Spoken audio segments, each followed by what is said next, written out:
У эфіры Белсату кароткае выданне навінаў пятніцы 19 студзеня. У студыі працуе Александр Баразенко. Вітаю. У МУС распавялі пра колькасць беларусаў, якія выехалі з краіны за 2021-2022 гады. Нават паводле афіцыйнай інфармацыі ад кіраўніка дэпартаменту па грамадзянству і міграцыі МУС Алексея Бегуна, цягам 2 гадоў з Беларусі з'ехалі больш за 200 тысяч грамадзянаў. Для разумення, гэта як насельніцтва, напрыклад, Бабруйску. Такія лічбы Бягун агучыў у эфіры дзяржаўнага тэлеканалу ОНТ. Там жа ён анансаваў змены ў заканадаўства, якія ўвядуць адміністратыўную адказнасць за непаведамленне пра наяўнасць у беларусаў грамадзянства або сталага віду на жыхарства іншае краіны. Беларуская касманаўтка паляціць на МКС 21 сакавіка.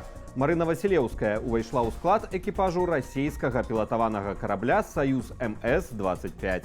Разам з ёю да міжнароднай касмічнай станцыі паляціць расійскі касманаўт беларускага паходжання Олег Навіцкі і астранаўтка НАСА Трейсі Дайсон. Васілеўская і Навіцкі правядуць на МКС 12 содняў і вернуцца на зямлю разам з адным з шальцоў минулай місіі.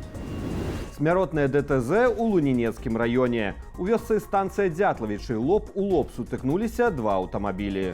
43-гадовы кіроўца «Шкоды» з невядомай прычыны выехаў на сустрэчную паласу руху, дзе сутыкнуўся з аўтамабілем «Пежо». У выніку трагедыі загінуў адзін з пасажыраў «Пежо», яшчэ 2, а таксама пасажыр «Шкоды» дастаўленыя ў шпіталь.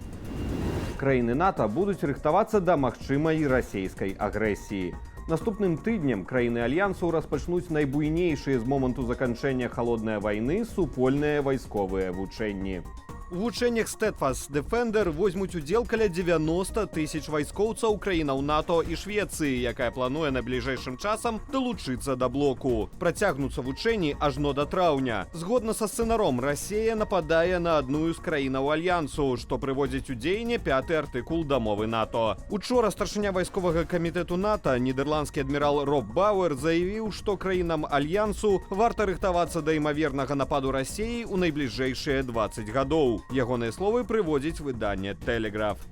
У 2023 годзе свет, магчыма, быў занадта аптымістычны. Важна, каб у 2024 годзе мы не сталі занадта песімістычныя. Мы мусім усвядоміць, што нашае мірнае жыццё не нешта само сабой зразумелае. І менавіта таму мы рыхтуемся да канфлікту з Расіяй.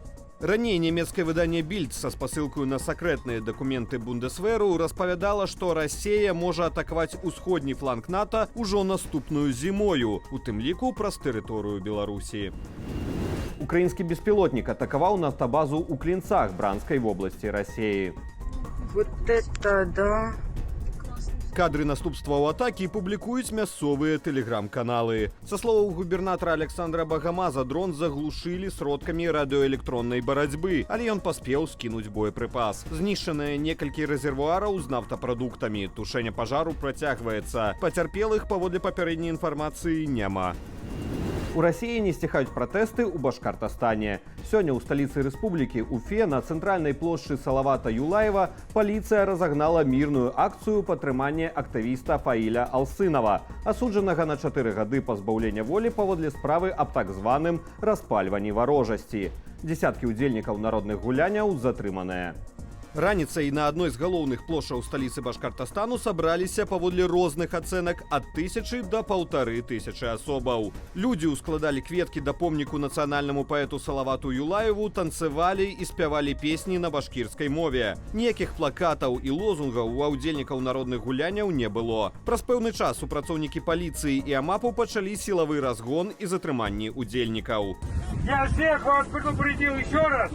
В случае противодействия законным требованиям, распоряжений и действиям сотрудника полиции вы можете быть привлечены как в уголовной, так и административной ответственности. Пратэсты, якія распачаліся ў сераду з невялікага башкірскага гораду Баймак, ужо сталі найбуйнейшымі ў Расіі з пачатку вайны ва Ўкраіне. Улады жорстка задушылі першыя акцыі пратэсту. Каля 40 асобаў пацярпелі, 6 удзельнікаў акцыяў арыштавалі.